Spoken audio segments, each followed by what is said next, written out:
Oh, hello, everyone.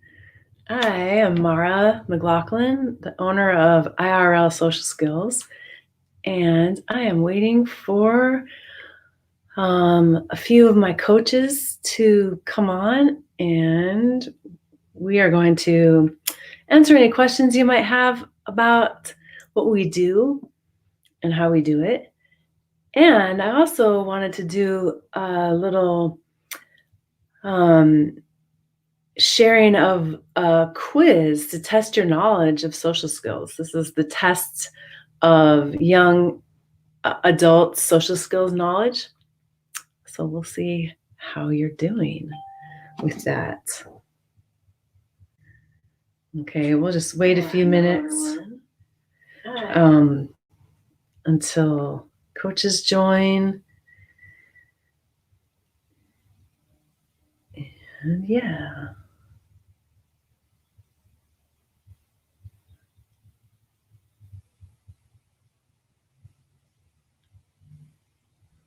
Let's see. Coach Tommy, Coach Ian, Coach Ian will be a little late, but better late than never. And Coach Emily can't join us tonight. She is a new clinician, SLP, who is buried. Hey. Hey, Coach Tommy. Hello. Hi. Well, welcome to our live stream. I'm good. How are you? Good. Right on. Well, Coach Ian's going to join us in a little bit. He's getting off work, and Coach Emily sadly can't be here tonight. She is buried with work as a new young clinician. So, Tommy, are you monitoring like the live, like in case we have questions?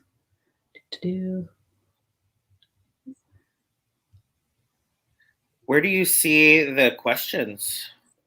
Oh, just in case people like, like your sister see us live and ask us questions. Oh, or so you would see it on Facebook. Mm-hmm. Okay. Yeah. Cool. Oh Lord. Okay. Phone, actually. All right. Yeah. So, as I was saying, we're gonna see if you have any questions, and also go over the test of adult social skills knowledge, and test your knowledge, as they say. We have. So let's talk about, before we get into that, let's talk about what we do and how we do it. I'm going to tell you.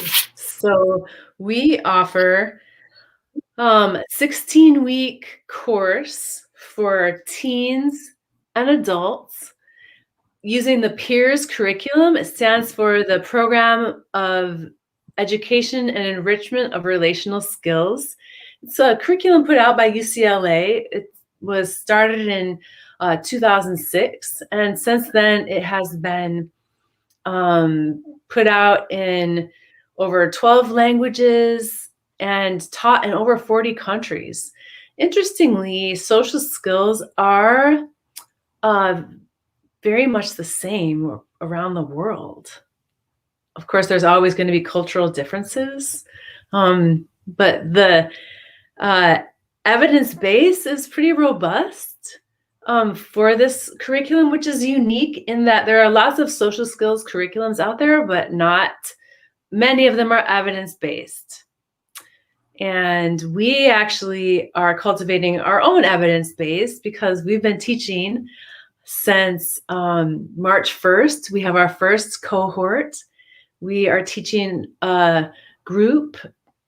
So it's a group of individuals or learners, and then their parent or social coach. So we all start together in the Zoom. We do a meditation, and then we branch off into 2 separate Zoom rooms, teach the lesson, and then we reunify, go over the homework for the week, and then break out into smaller rooms to see if they have any more specific questions and to provide even more individualized guidance. And so far, like we're getting rave reviews. Today, I talked to one of the parents and they said, "Oh, this is priceless for us." So yeah, pretty special. Anyways, so I'm gonna go ahead and share the screen. So that it's easiest with two monitors.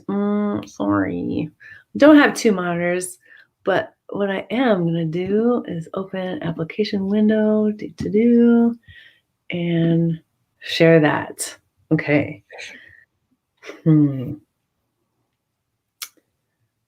I want to make sure that that can be seen.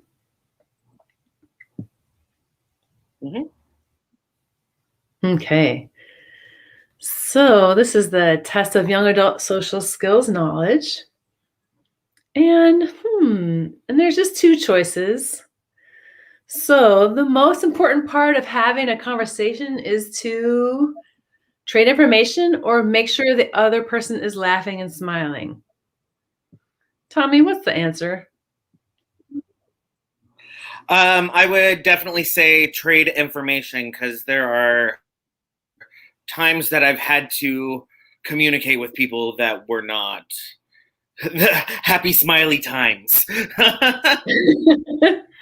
Yeah, you're right. The most important part of having a conversation is to trade information. Especially when you're first getting to know someone, you have to trade information that leads into our next question. When starting a conversation, do you wait for the person to notice you, or do you try to find a common interest? I think that this one is find a common interest. Ding, ding, ding. You are correct. Once you have that common interest, you have something to establish, like something to talk about. You're right. And plus, friendships are based on common interests. So you got to find something that you both like. I mean, that's like, think about your friendships and think like, wow, am I friends with anyone with whom I have nothing in common? No. Tommy, how about number 3? If you mispronounce a word, or if your friend mispronounces a word, you should either not police them or politely point out their mistakes to be helpful. The answer is not police them. By the way, I want to give a shout out to my cousin. Hey, cuz, what's up? You can answer questions in the chat if you want. Yeah, not police them. So why would you not want to, point out their mistakes if they mispronounce a word or something? How might they feel about you? Well, if you point out at somebody's even minor mistakes all the time, it's going to get, it's really going to make that person feel kind of irked and really feel, negatively towards you. And so if it's something that doesn't hurt them or you, I say the rule is let it slide. If you know what they meant, it's no biggie. It is no biggie. Yeah. And they might, feel annoyed towards you and maybe not really want to talk with you anymore if you're just going to keep pointing out their mistakes, right? Right. All right. So number 4, during a conversation, if you discover that you and a friend like the same thing, you should be repetitive or don't be repetitive. What do you mean by be repetitive or don't be repetitive? Well, should you just always talk about the same thing all the time? Or should you maybe like mix it up a Okay. little bit? Okay, so like if my friend and I have a common interest, but they just said all this stuff about the common interest, I shouldn't say the same things, right? Right, exactly. That I Yeah. would think that that would be, so don't be repetitive. Uh-huh. I hear what you're saying. Yeah. I mean, you don't want to talk about the same thing all the time because, there are other things to talk about. Always. Right. Okay. Tell me. All right. It's always a good idea to try to make friends with someone who has lots of friends and is very popular, or likes the same things as you. Hmm. I'm gonna go Um, with like the same am I things as answering you. still, or am I asking you? We're just asking each other. Okay. Yeah. I mean, why would that be a good idea? Well, because the person who has lots of friends and is popular might not like the same things as me. Maybe they do, but maybe Yeah, they that's what we'll already, talk about. yeah.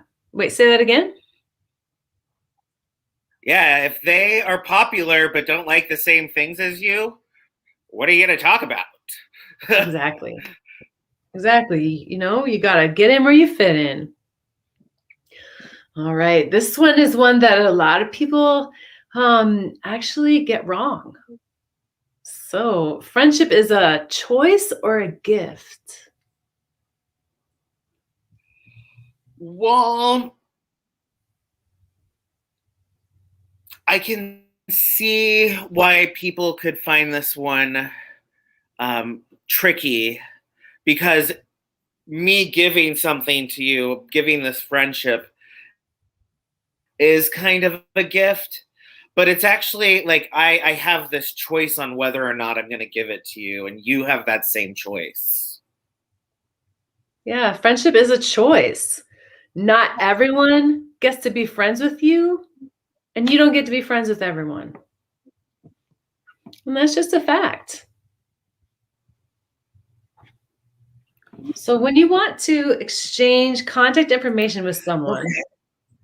do you go up and nicely ask them for their number or do you use a cover story? What do you mean by a cover story? Oh, good question. So, a cover story is kind of like an excuse for talking to someone. So, it Oh. is, maybe something that you've traded information on before and that you found it that you have in common, a common interest.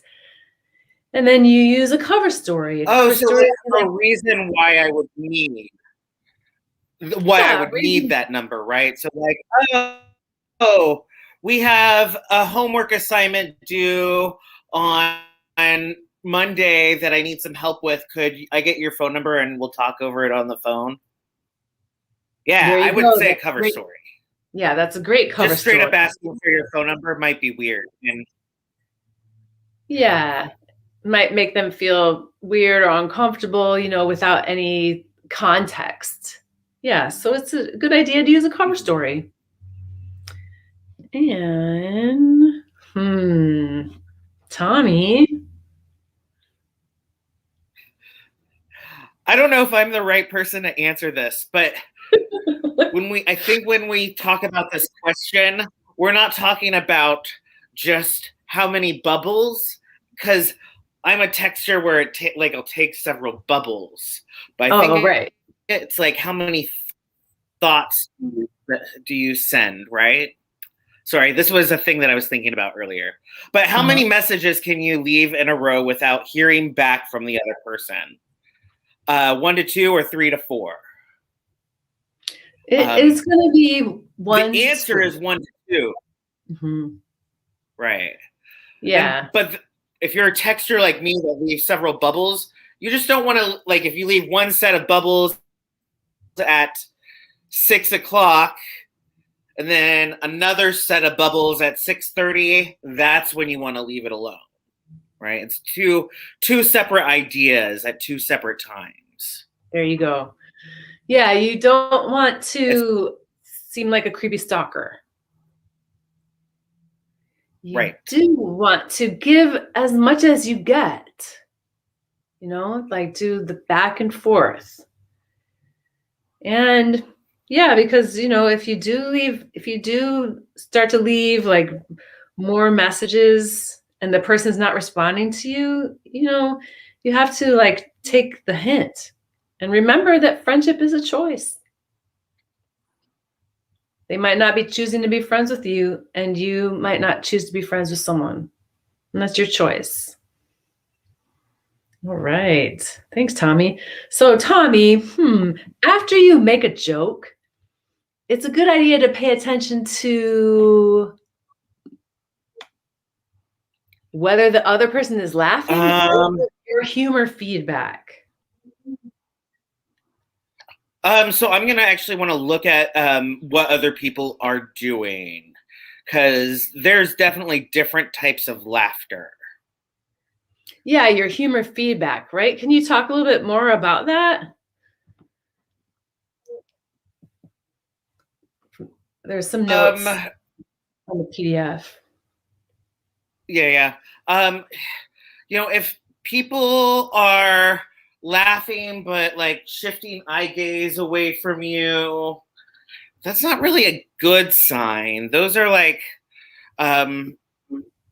it's almost like that person was laughing to make you feel better, but that nonverbal tells me that person's uncomfortable, and what I said actually wasn't a good thing for me to say.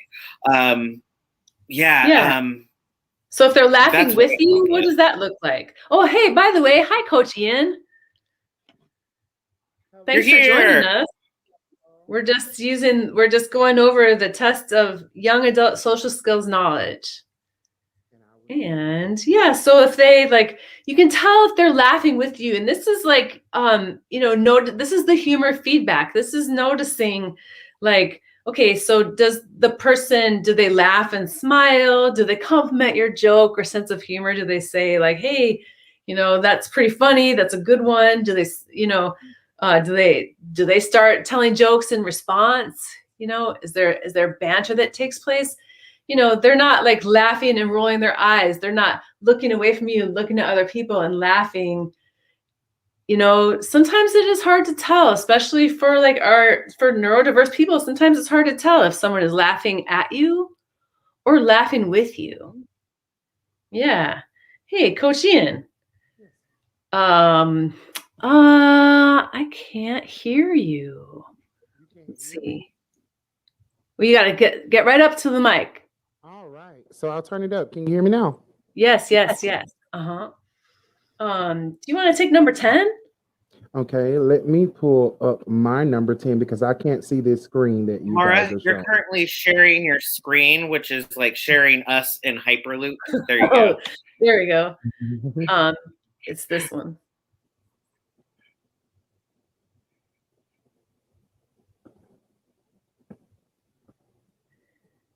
Okay.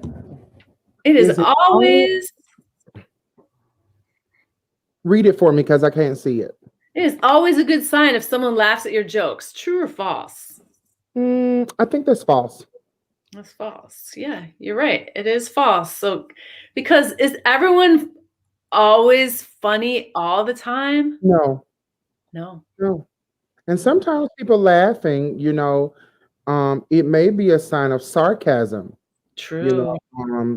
So we have to be mindful to be judges of what they're laughing at and the joke. Yeah, you got to pay attention to your humor feedback.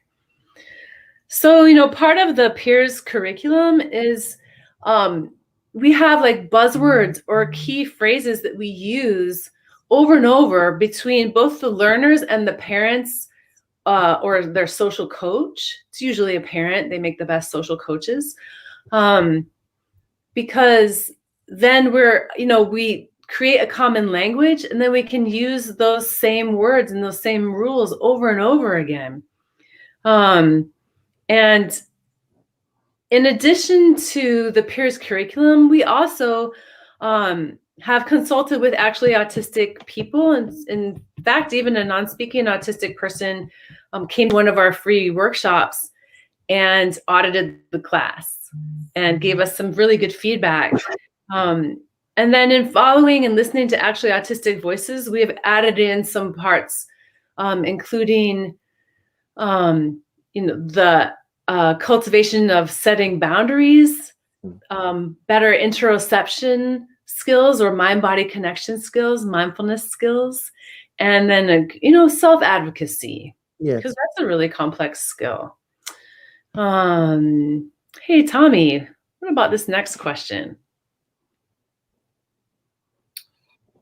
When you're trying to meet a new group of people, it is a good idea to go up and say hello and introduce yourself.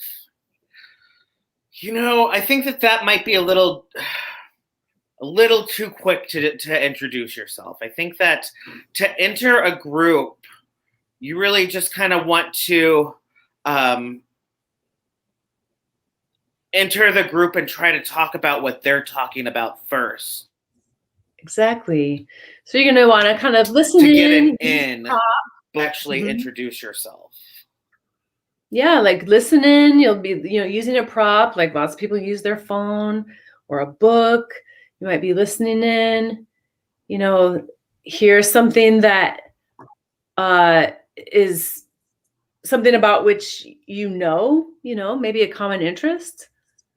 Then chime in, and then after you've exchanged information a little bit back and forth, then you can say like, "Hey, I'm Mara. Nice to meet you." Yeah, because just going right up to a group of people and saying hello and introducing yourself is a little bit weird. Just a little. Yeah. Thanks, Coach Tommy. Oh, yeah. So I kind of just answered the question. When you're trying to, whoops, did I skip one? Oh, yeah. When you're trying to enter a group conversation, the first thing you should do is watch and listen to the conversation.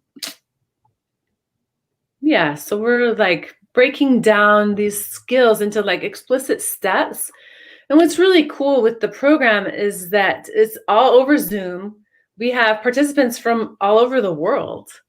And they get the opportunity to learn and then practice these skills in the group with their social coach / parent, and then with other people in the group, and then finally out with other people in other groups,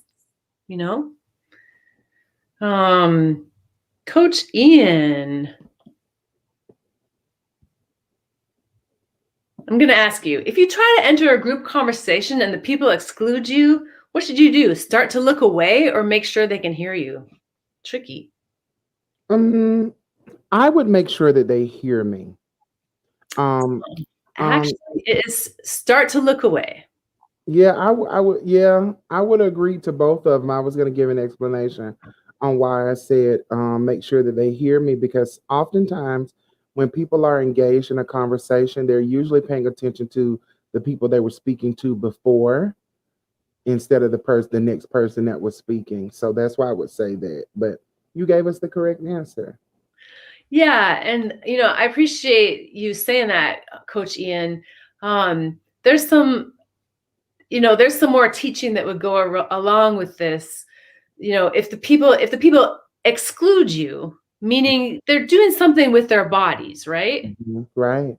Yeah, they're that's one of our very first lessons about body language. Yep, 80% of communication, more or less, is nonverbal.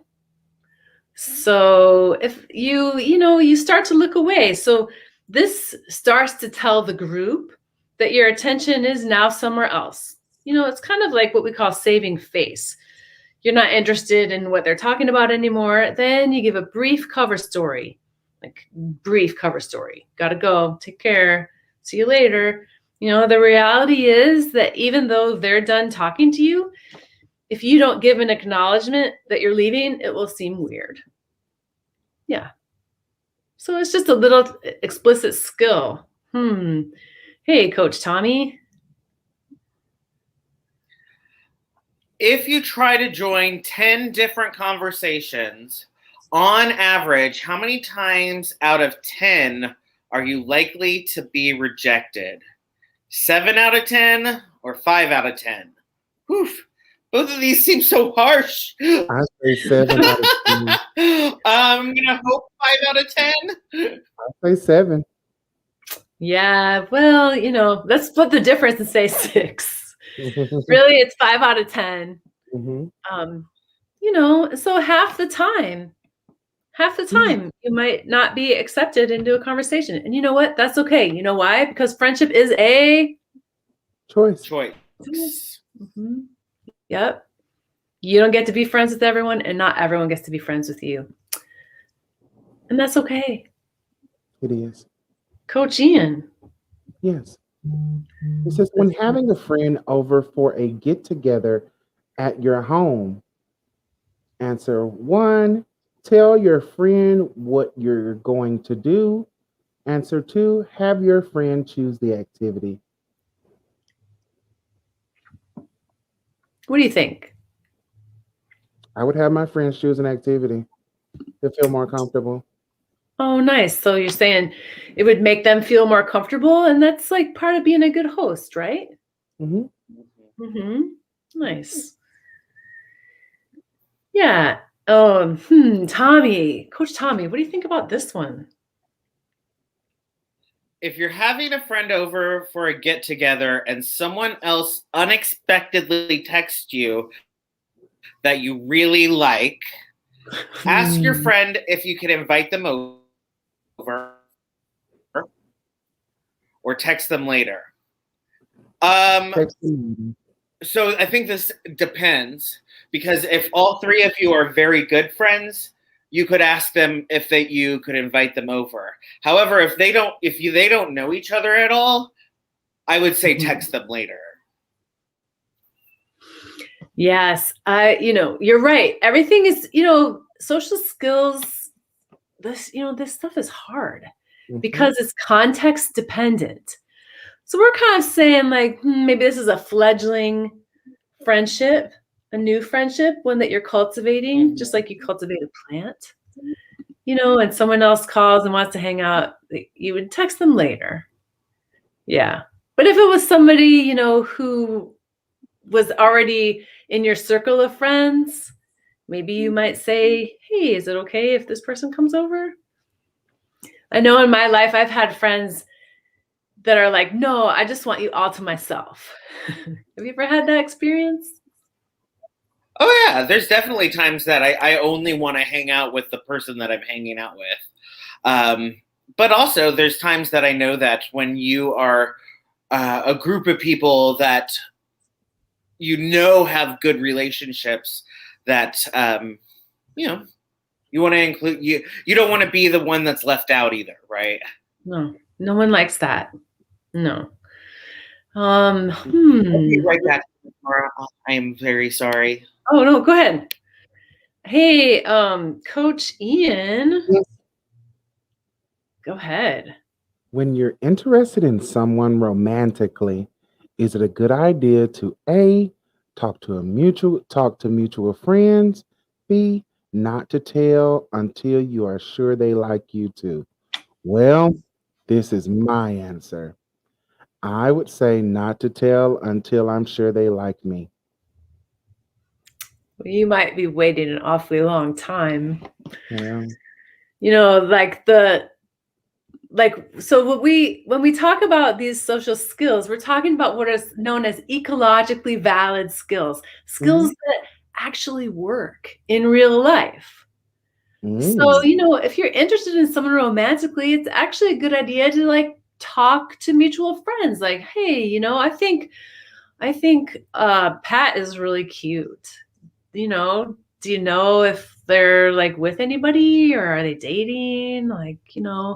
And so then what happens? What would happen from that? Well, they can go tell Pat and then I'll be embarrassed. Or you might find out that Pat is interested in you too. So, Right. Yeah. And so then you would maybe have a little, entry into a date. All right. So when you're flirting with someone, you should make eye contact, smile, and keep looking at them. True or false? False. Is this one for me? Yeah, Tommy. Hey, why do you think? Why would it be false? So if I just met you and I gave non-stop eye contact, that would be kind of threatening. That would be perceived as kind of threatening. However, flirting behavior means that we're gonna do lots of check-ins, and that signal that we keep coming back is that signal to the other person that we're interested in that person. Yeah. But direct eye contact, not breaking it, it's a little weird. Yeah, it gets into creepy stalker territory. Yep, you casually make eye contact, give a little smile, look away, and you'll keep repeating that behavior, several times until one of you musters up the gumption to, see if they're going to look at you too. And then see if they're doing the same thing. Yeah, see if they're thinking the same thing, and then you might, trade information, find common interests, and keep the conversation going. All right, Coach Ian. When you're asking someone on a date, you should A, tell them you like them and ask if they'll go out with you. B, ask what they're doing on a certain day and time. I would say B. Coach Tommy, what do you think? Oh, I definitely agree. I think B is it's less pressure for both parties involved. Yeah, because by asking what they're doing at a certain day and time, you protect yourself from possible rejection because you haven't actually asked them out yet. You've just been like, so, hey, what are you doing? And if they say, oh, I'm washing my hair or I'm going to the dentist or nothing, then you have more information and then you can, put yourself out there a little bit. Okay, Coach Tommy. If you ask someone on a date and they turn you down, it's okay to politely ask them for a reason.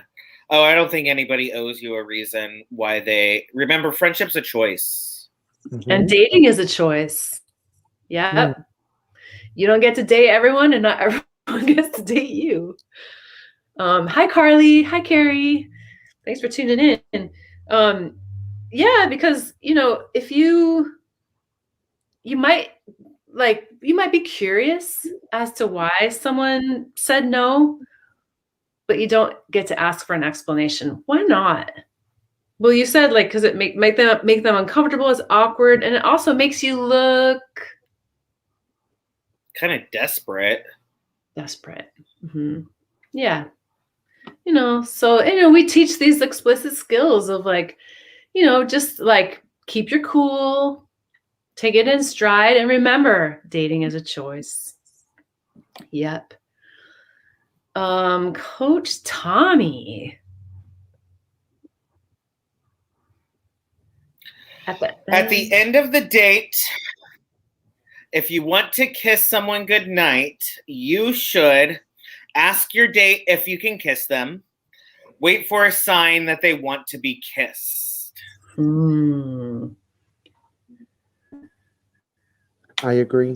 I agree with B. I would say that. Wait for a sign. Wait for a sign, though, because consent is sexy. Right. Consent is sexy. Yep. So you would ask your date if you can kiss them, okay? Because you minimize the risk of rejection. What if you lean in to kiss them and they pull away? oh my God, awkward, you know? And if they like you, they're going to say yes. If they want to be kissed, they'll say yes. Does that make sense? Yeah, that makes sense. When you're out on a first date, it's a good idea to give general compliments. True or false? I say What do you true. mean by general compliments? Well, like like you're really nice, like maybe more like generic versus like, you know, you have a really good sense of humor, or Oh, okay. I like your So style. instead, okay, yeah. I think that you would want your compliments to be more specific. Yeah, you give specific compliments. You're right. Yeah, you give specific compliments when you don't know the person well. Physical compliments should be from the neck up, you know, like cool your jets a little I bit. should be remarking on what a hot bod they got.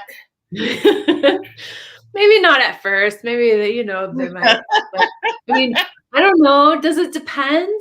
See, this might be like a cultural difference too. You know, It does. it does. It kind of depends. Yeah.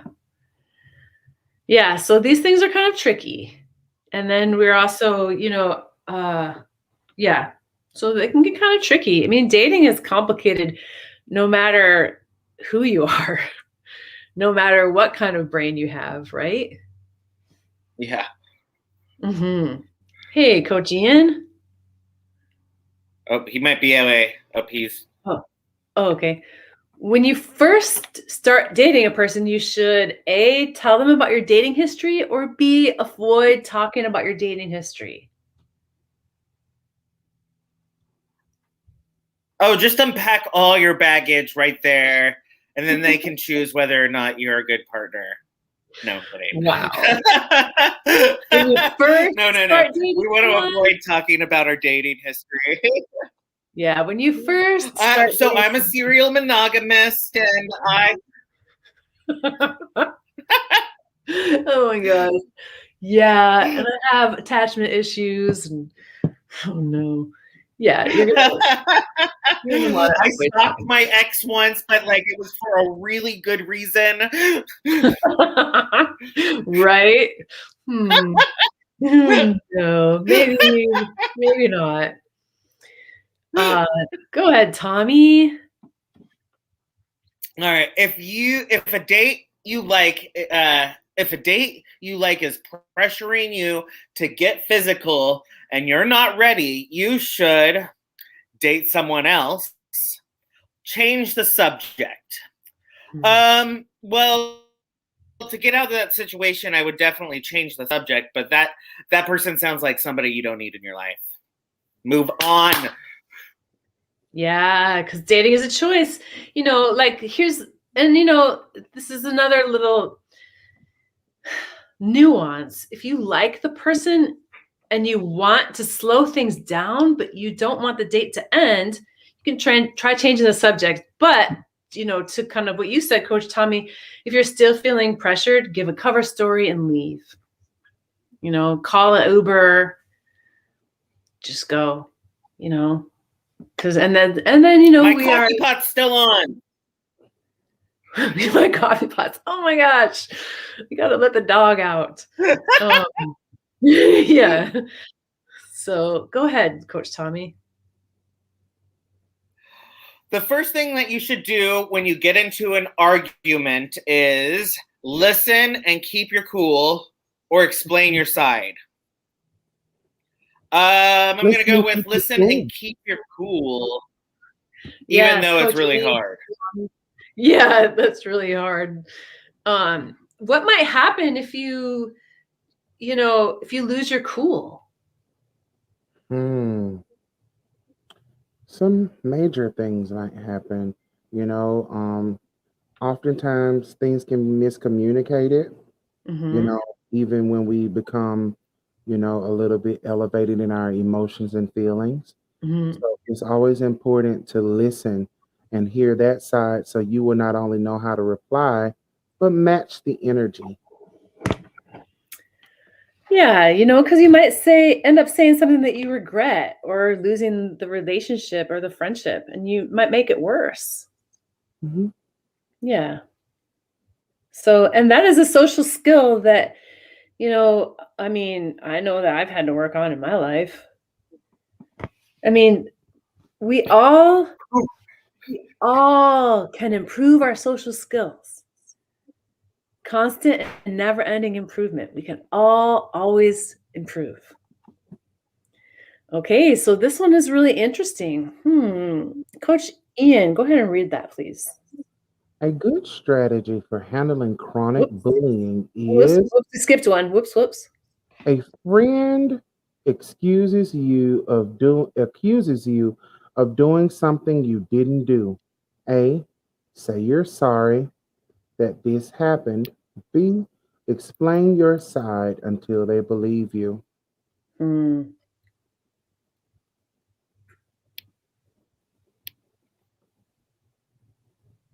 I'm Well, waiting for someone else's answer. yeah, the answer is say you're sorry that this happened. So, that's the thing about arguments is they're rarely over unless you've said you're sorry in some way. Then the next step is try to solve the problem. When you apologize for your friend losing or whatever it is, you're showing empathy, Hmm. and showing that person that you recognize that they're hurting. Yeah. And that's empathetic. It is. Although, I mean, it can be hard when a friend accuses you of doing something that you didn't do, like, stealing their money, you know? Like you can say, "I'm sorry that someone stole your money, but it wasn't me. Let me see if I can help you find it." You know? So it's just like one little example. All right. Coach Tommy. All right. A good strategy for handling chronic bullying is try to make friends with the person so they won't bully you. Don't try to make friends with that person. I would have to say that the more I put myself around this person who is bullying me, that would give them more opportunity to be mean to me. And if they're being mean to me, I wouldn't want to be their friend. So I wouldn't want to be friends with that person. Yeah, you don't try to make friends with someone who's bullying you. Um, why would it be a bad idea to try to make friends with the person who is bullying you? That's another opportunity. Yeah, we'll give them another Yeah, opportunity to bully you. you're giving them We'll more. get- Mhm. Go ahead. Oh, that's exactly what I was saying. Is that you're giving them more chance to be around you, to be mean to you. Yeah. And they could exploit you. They could like try to make you do something that could be like illegal because um Bullies. they're bullies. Yeah. I mean, bully's gonna bully, right? Yeah. Bully's gonna So bully. you don't want to be friends with a person who's a bully. Nope. If someone spreads a rumor about you that isn't true, you should spread a rumor about yourself or confront the person who started the rumor. I am actually going to answer that question myself, and it is spread a rumor about yourself. Like, and that's kind of it's counterintuitive, isn't it? But I what don't know it what they does, mean by this. it means so if you if you spread a rumor about yourself, like, oh gosh, this person said that I wanted to what would be a good example? This person said that I wanted to cheat on the math test or something, Mm. Can you believe that somebody would actually say something like that? And so what you do is you kind of diffuse that rumor and you make it ridiculous. Mm-hmm. Hmm. And that way you kind of take the power back around it, don't you? Okay, last question. Coach Ian.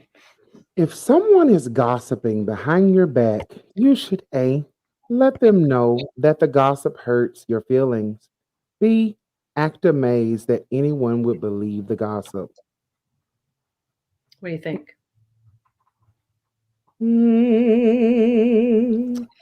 A. It is actually act amazed that anyone would believe the gossip. And that kind of fits in with that previous question. Because it diffuses the power of, somebody's gossip that is hurting your feelings. You know what just for an interjection, you know what I love about this quiz? It gives you an opportunity to just how can I say it? It gives you an opportunity to re-look at things a different way.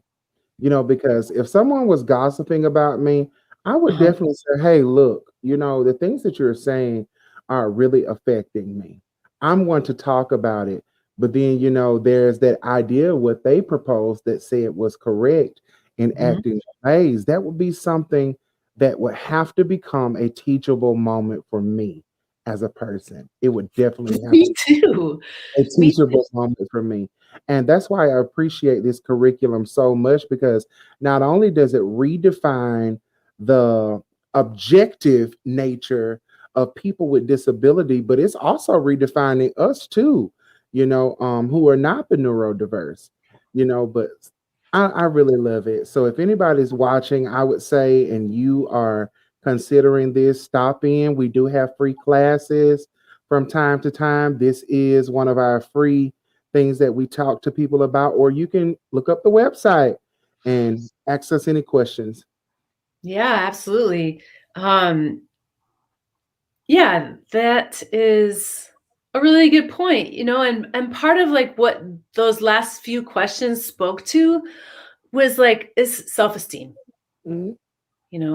And feeling good enough about yourself and being like, hey, you know what? People are gonna, haters gonna hate, bullies gonna bully. I'm in my own integrity.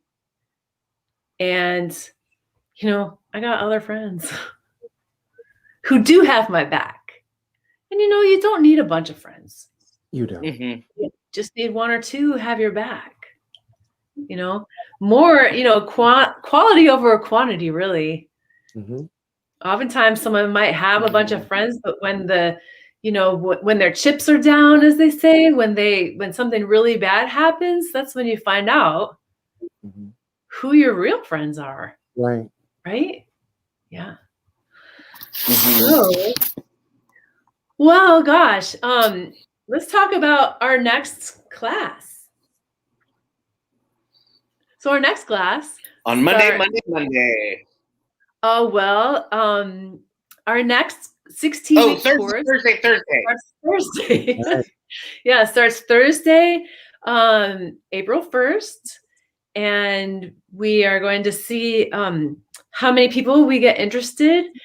We need to have, like the power of this curriculum is the power of the group. The power of the group and the Socratic method of inquiry, the Socratic questioning. If we get enough teens, we'll run a just teen group. If we get enough adults, we'll run just an adult group. The curriculums are pretty close. The difference between them is that the teen one focuses more on bullying and the adult one focuses more on dating. They're about 75% the same otherwise. And you know, like lots of teens want to know about dating, even though their parents aren't ready for them to date. It's better to like have the information. Don't you agree? I agree. It does, yeah. So if people want to, and if we don't have enough for each, you know, enough teens or enough adults, we'll have a blended class. Mhm. Yeah. Yeah. So, well, Coach Ian, before you got on, I was saying that I spoke with one of the parents today, and they said this class is priceless. Right. So, yeah, can't put a price on it. I mean, there is a price. There is a price. Yeah. You know, and I think it's priceless because all of us are very passionate about what we do. Not only is it our career, but we seek to make change in this world when it comes to what we have our expertises in.